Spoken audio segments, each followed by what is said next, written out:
muy buenos días, damas y caballeros. Hoy es miércoles 10 de mayo del año 2023. Un día como hoy, hace 25 años, murió José Francisco Peña Gómez, el líder más popular, líder político más popular que ha tenido la República Dominicana en toda su historia. Líder de masas. El más popular, sí. el que más personas movilizaba. Y su muerte se encargó de demostrarlo. Él murió en Cambita, en donde estaba residiendo, y murió el mismo día en que participó en un meeting en Baní. ¿Y por qué digo que el día de la muerte se encargó de demostrar lo grande, lo popular que era este señor? Porque se armó una caravana de Santo Domingo que llegaba allá mismo a Cambita, por la autopista 6 de noviembre. Allá mismo llegaba, a Cambita, donde estaba la casa de Peña Gómez, y no se movía porque eran tantas las personas que querían ir hacia allá. Y luego para traerlo a Santo Domingo, el cadáver. Duró 3 días en el Estadio Olímpico, ahí en el Palacio de los Deportes, Millicent, y esos 3 días era la gente haciendo fila de madrugada para ver el cadáver y decir el último adiós a Peña Gómez. Nadie ha movilizado tanta gente como lo hizo este caballero. Peña Gómez, y hoy es justo la ocasión para hablar de esto, fue también un hombre con un pensamiento de avanzada. Bastante. Para su época, ¿verdad? Militó en la Internacional Socialista, es un pensamiento socialdemócrata, no es conservador. Él fue que fue innovador al traer la filosofía, la política socialdemócrata a América Latina, porque eso era propio de Europa. Sí. Y fíjense por cuál es la trascendente de esto. Miren, el mundo estaba dividido, ustedes se recuerdan, hablábamos de la Guerra Fría. La Guerra Fría, claro. De la Guerra Fría. Y se habían creado corrientes políticas internacionales. Una era la socialista, que la socialista marxista, que la representaba la Unión Soviética, los países que formaban parte de la Unión Soviética. Había otra corriente de derecha, conservadora, que era el social cristianismo. Social cristiana, sí. ¿Verdad? Que también tenía su nacimiento en Europa. Y por otra parte, había surgido la socialdemocracia europea, básicamente en Europa. Y la socialdemocracia trataba de plantear, hacer una propuesta intermedia entre el socialismo y el comunismo y la derecha. Esa corriente pues fue pionera, fue clave para crear lo que se conoce en Europa como el estado de bienestar. De bienestar social. De bienestar social, sí. Que implicaba leyes que redistribuían la riqueza, que obligaban a redistribuir las riquezas y a invertir en la ciudadanía de menores recursos. Mientras que el social cristianismo, que se planteaba ser democrático, auspició, apoyó, apadrinó muchos regímenes dictatoriales en el mundo, especialmente en América Latina, pero también en España, sí. en algunos países, Portugal, en Europa. Esa era la realidad. Y este señor, Peña Gómez, aquí se inventó la socialdemocracia a la dominicana. A la criolla. A la criolla. Sí. Y por supuesto no era apoyado por grupos de izquierda, porque en América Latina, en toda América Latina, y Dominicana no escapaba esto, en los años 70, en los años 60, en los años 70, las izquierdas pensaban que la única manera de llegar al poder y hacer una revolución era mediante la guerra, mediante la vía armada, y en eso estaban. Peña Gómez no se adhirió nunca a eso. A mí me llama mucho la atención de ese liderazgo de Peña Gómez, si uno lo puede comparar con la forma de hacer política que ve mi generación en la actualidad, Adalberto, que era un líder auténtico. O sea, la gente se movilizaba, pero se movilizaba en base a ideas. Él la movilizaba en base a ideas. A mí me tocó a veces ver esas marchas. Yo recuerdo ahí en la 17, yo vivía en el 5º centenario, y recuerdo que de niña, junto a mis padres, veía cómo tanta gente se movilizaba hacia ese punto de la 17, donde hay de hecho hoy día un busto en honor a Peña Gómez, simplemente para escucharla, pero también veía desde ayer en las redes algunos testimonios de personas que ponían cómo sus padres venían desde diferentes puntos del interior solamente para escuchar. Ese es el tipo de liderazgo que se ha perdido República Dominicana, y soy también de la que constantemente me pregunto qué hubiera sido de República Dominicana si un hombre como ese hubiese llegado a la presidencia, que hay que decirlo, ya lo hemos descrito como ideológicamente un hombre de avanzada, pero justamente fue el sector conservador de República Dominicana que, basado en un sentimiento de racismo, de discriminación que hay en algunos sectores del país, impidieron, bajo el cuco de que Peña Gómez, que si era haitiano, que si iba a hacer la fusión, llegara a la presidencia. Eso, conjuntamente con un fraude electoral que se le hizo la última vez, bueno, él fue candidato a la presidencia en 3 ocasiones, la última vez lamentablemente fue víctima de ese fraude que provocó aquí toda una crisis electoral, y ya Peña Gómez no pudo llegar a la presidencia. Una gran pérdida, hoy a 25 años, un cuarto de siglo de su muerte.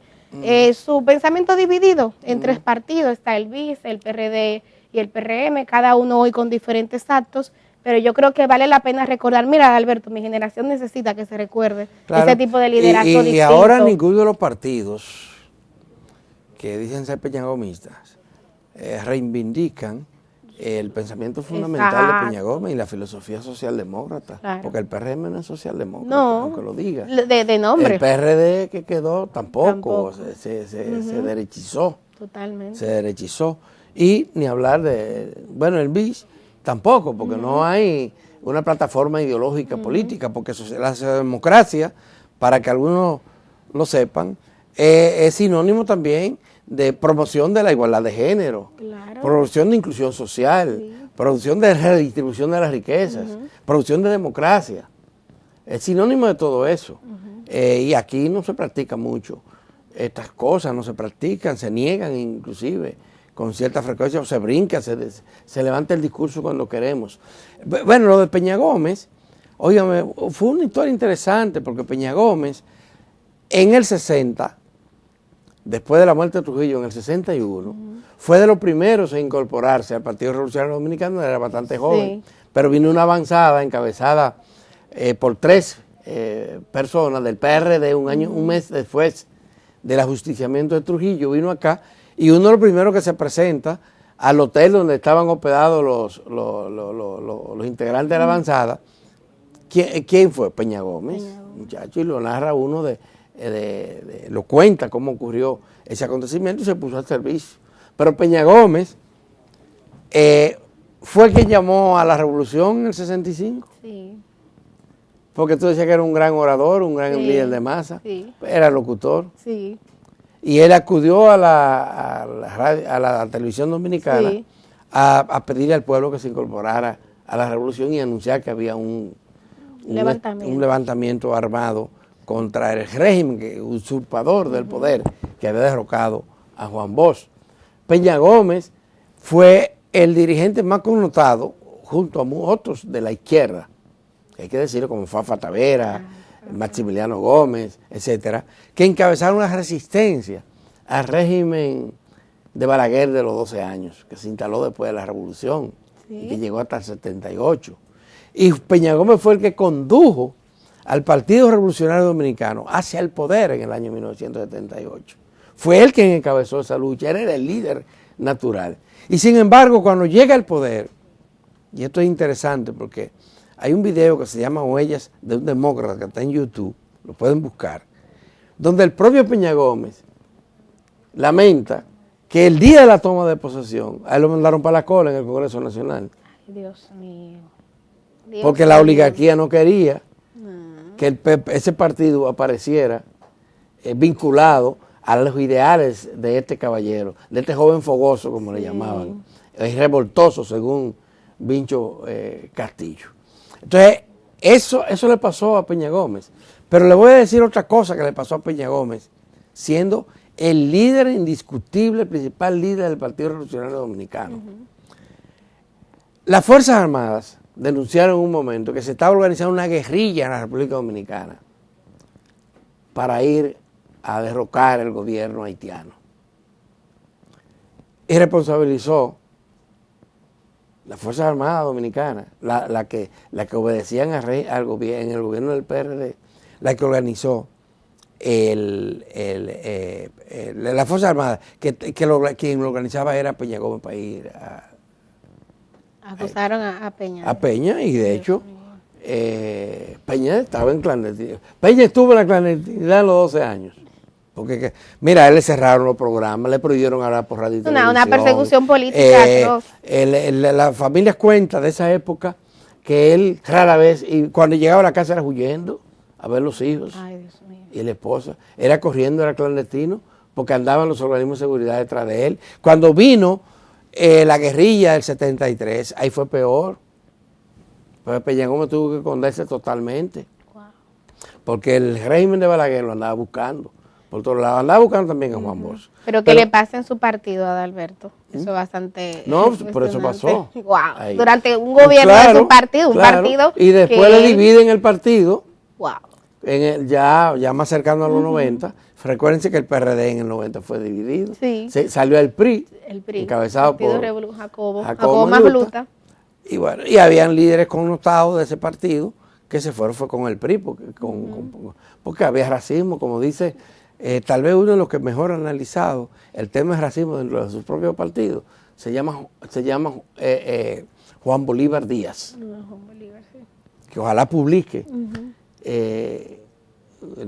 publique sus trabajos, su investigación sobre ese tema de racismo y de qué fue Peña Gómez víctima. Pero Peña Gómez juega otros papeles estelares. Él fue candidato presidencial en las elecciones del 90, pero era un grupo pequeño, porque Magluta le había dividido el partido. Estaba el PRD él estaba muy dividido y desmantelado. Y el PLD fue que tuvo oportunidad de subir. Y recuerdo una conversación de Peña Gómez con un grupo muy reducido de periodistas, donde él nos contó que fue donde Juan Bosch y le dijo: profesor, yo no tengo posibilidades ahora de ganar las elecciones y hay que salir de Balaguer. Y usted quien encabeza la simpatía. Yo estoy dispuesto a apoyarle en esto. Sin condiciones, la única condición es... Un acto de humildad y de despojo que caracterizó a Peña Gómez, que cedía el poder a veces, en muchas ocasiones. Lo único que le pido, porque yo tengo una militancia que tengo que rendirle cuenta, es que hagamos una rueda de prensa conjunta. Claro. Y anunciemos esto. Y nos contó Peña Gómez que separó Bosch de la silla donde estaba. Peña Gómez se paró también, lo agarró en los hombros y dice: Peña, a ti te conviene irte solo. Wow, y lo encaminó hasta la puerta. Qué oportunidad histórica perdida, Dios mío, wow. Y bueno, ya la historia a partir de ahí ustedes saben que le hicieron fraude en las elecciones del 94, cuando él se presenta. El propio Balaguer reconoció que le hicieron fraude, dijo que votaron hasta los muertos.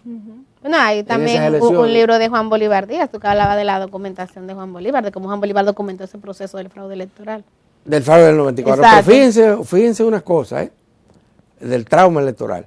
Fíjense, en eso está documentado por la televisión. También. Y el que quiera que busque el documental Huella de un Demócrata, porque ahí aparece Juan Bosch, Peña Gómez, pero aparece Balaguer. Balaguer, que era el hombre más polifacético del mundo, el hombre de las dos caras. Oye, pronuncia un discurso tras una reunión con Peña Gómez donde hacen un acuerdo, alrededor de las 5 de la tarde, y el acuerdo para poner fin a una crisis muy prolongada, 14 de mayo del año 1994. Y se va Peña Gómez para su casa a bañarse, a prepararse para ir a la firma de ese convenio que se va a hacer en el Palacio Nacional. Y Balaguer cambia el acuerdo, el camino, con el apadrinamiento de algunos líderes de este país, incluyendo al cardenal López Rodríguez. Dios mío. Le cambiaron esto, y con la complicidad del Partido de la Liberación Dominicana. Ahí fue que se selló la muerte de Peña Gómez como líder político y el PLD, que apenas había sacado un 14% de los votos en las elecciones sí, en la primera vuelta. En esa primera vuelta. Sí, esa primera vuelta. Después se va a alzar con el poder, con la bendición del doctor Joaquín Balaguer. 25 años de la muerte de Peña Gómez. Es justo el momento para pasar balance de él. Y esto que te estoy diciendo es de una persona que no fue peñagomista. Yo creía en otras cosas en esa época. Tú estabas más cerca de la izquierda, más cerca, sí, en términos de ideas. Pero uno como buen periodista es capaz de hay que documentar eso. O sea, hay que recomendarlo. Hoy es un demócrata, está en YouTube, has dicho. Sí. Que hay que buscarlo. Bueno, Adalberto, la agenda de hoy también trae otros temas. Nos podemos quedar ahí mismo en el ámbito político para comentar que ayer la Junta Central Electoral, en un acto que para mí evidenció firmeza, pese a la oposición de los principales partidos de oposición, valga la redundancia, pues oficializó ya una propuesta de borrador que había presentado, donde la novedad es que ahora el tema de las reservas de candidatura se hará por nivel electoral y no a nivel nacional, es decir, legisladores, municipales, etcétera. Ayer mismo teníamos aquí a Bauta, que comentaba un poco que ciertamente tanto el PLD y Fuerza del Pueblo no estaban de acuerdo con esta resolución, porque ellos dicen que eso a quien beneficia es al PRM. La Junta Central Electoral ayer explicaba que hay una resolución, bueno, tú también lo mencionabas, ayer hay dos sentencias, una del Tribunal Constitucional y una del Tribunal Superior Electoral, que fue en el año 2019, y señala que es la misma Ley 33-18 en su artículo 58, Adalberto, que establece que así debe de hacerse. Y un poco yo creo que hay que recordar que en el 2019 quien presidía ese Tribunal Superior Electoral es quien hoy preside el Pleno de la Junta Central Electoral. Yo veo aquí, no sé qué opinión tendrás tú, resistencia de los partidos. Es increíble porque son los partidos que hacen la ley y luego entonces buscan la forma de violentarla. Además, ese relativismo que a mí siempre me llama la atención, o sea, el PRM cuando estaba en oposición tenía una posición. Hoy por lo menos hay que decir que está siendo coherente, porque esa sentencia del 2019 fue justamente contra el PRM, quien se estaba reservando en ese momento, si no me falla la memoria, 29 candidaturas a senadores. De modo que ahí está la decisión de la Junta Central Electoral que yo interpreto como firme. No sé qué opinión tendrás tú. Estoy totalmente de acuerdo contigo, Emilia, así es. Pero ya eso va a pasar, ya bajarán las aguas a Adalberto Grullón. Además, todo lo que venga del gobierno ahora lo va a cuestionar la oposición. Sí, duramente. Olvídate que estamos en eso, es una guerra sin cuartel para ver quién conquista la simpatía del electorado para los próximos comicios. Bueno, ya el tiempo se nos ha terminado, pero no podemos dejar de mencionar un tema que ha sido puesto en la palestra por una periodista, en estos días, y se trata de un informe que aparece inclusive en la página del Ministerio de Educación con relación a la violencia que hay en las escuelas. Es alarmante. Se han reportado 20.000 casos de violencia, pero ahora también se habla de que en las escuelas públicas es alarmante, según revela este estudio, el caso también de embarazo, de acoso sexual contra las niñas y las jovencitas, las adolescentes en las escuelas, y se está hablando, se reporta 1.154 estudiantes embarazadas que están en las escuelas. No es que se embarazaron en la escuela, hay que aclarar eso. No, son las muchachas, las niñas de nuestros barrios, de nuestra gente pobre, de nuestros campos, Milicen, que tienen relaciones sexuales a destiempo y sin protección ninguna. ¿Y cómo si no tienen la información? Ninguna, absolutamente ninguna. Y entonces tienen un embarazo indeseado. Y esto constituye para ellas un problema serio para seguir hacia adelante. Muchas desertan de las escuelas, o se retrasan, tienen que perder 1 año, 2 años. Es muy serio este problema, y no crean ustedes que hay con represión que se va a resolver.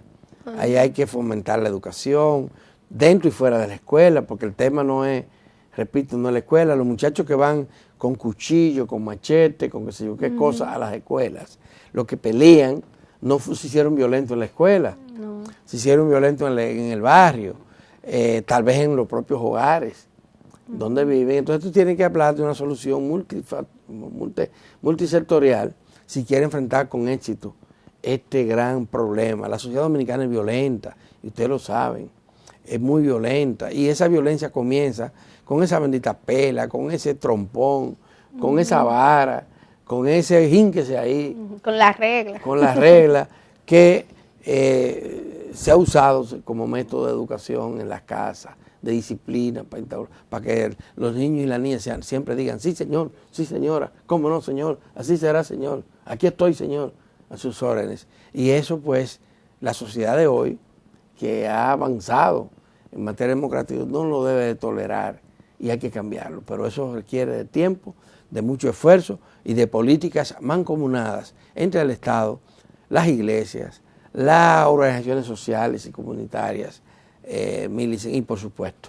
la escuela. Sí, y en la escuela sobre todo la educación. Aquí durante muchos años hay sectores que han estado pujando para que en las escuelas se pueda contar con un sistema de educación sexual que sea integral y que sea científica. Sin embargo, a más de una autoridad le ha temblado el pulso para poder tomar esta decisión, incluyendo a la actual gestión del Ministerio de Educación, que había una resolución que había tomado la anterior y lo que hizo fue pues dejarla sin efecto. Y hay que decir, o sea, la educación sexual es la forma de que nuestros muchachos y nuestras muchachas, Adalberto, puedan aprender a identificar dentro de esas 1.154 estudiantes que tú decías que están embarazadas, hay 112 de ellas, Adalberto, que fueron víctimas de violación sexual, pero también el informe documenta casos de acoso, de consumo de sustancias. Hay toda una nebulosa que la única forma en la que tú tienes de que esos estudiantes reciban esa información es la escuela, porque lamentablemente muchas veces la familia, en vez de ser la solución, es el problema. A veces es justamente la familia, y de hecho también el informe lo documenta, que se dan casos de violación porque documenta el porcentaje que corresponde a incesto. Entonces por eso yo sigo insistiendo que es la educación. Lamentablemente, insisto, aquí por un tema de presión, porque hay un sector muy conservador alrededor de este tema que hace mucha bulla, mucho ruido, y a los políticos no les gusta eso, De educación y también de aplicación de la ley, porque también mucha de la gente que da palo, que da golpe, que practica la violencia y que inclusive hasta viola a niñas, que tiene relaciones con ellas, están cometiendo crímenes, delitos, que tienen que ser perseguidos. Dime a quién se le va a ocurrir en Europa, en España, en Francia, aquí en la República Dominicana, en Alemania, darle golpe a los muchachos. Pero eso no es porque estén educados nada más, ¿no? Es que la van a pasar mal. Las consecuencias son terribles, aquí no las hay. Sí. Ese es el problema, Mílice. O que un adulto tenga relación con una menor, alegando consentimiento. No. La va a pasar mal. Entonces aquí necesitamos aplicar la ley. Porque los procesos educativos son a largo plazo, Mílice. Y yo diría que en algunas medidas están caminando, lento y parcial, pero falta mucho para cambiar esa cultura. Y mientras eso ocurre, hay que tomar medidas disciplinarias que ayuden a que la gente actúe correctamente, por la buena o como sea. Sí, así es, totalmente. Miren, se nos acabó el tiempo, se nos quedan temas por comentar, pero no hay espacio para ello. Y vamos a pasar a la entrevista en primer plano después de la pausa. Hoy va a estar con nosotros el doctor Salvador Ramos, director general de UNAPI. Salvador Ramos es un hombre muy conocido en los ámbitos académicos y políticos de la República Dominicana. Y posteriormente, Altagracia Paulino, quien como todos los miércoles, estará aquí con nosotros. Ella es la presidenta de OMPECO.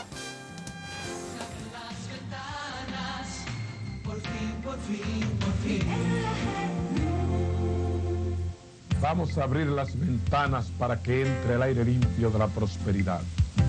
El aire limpio que garantice la alimentación, la salud, la vivienda, la educación y el empleo. Por fin, en la República Dominicana, vamos a abrir las ventanas.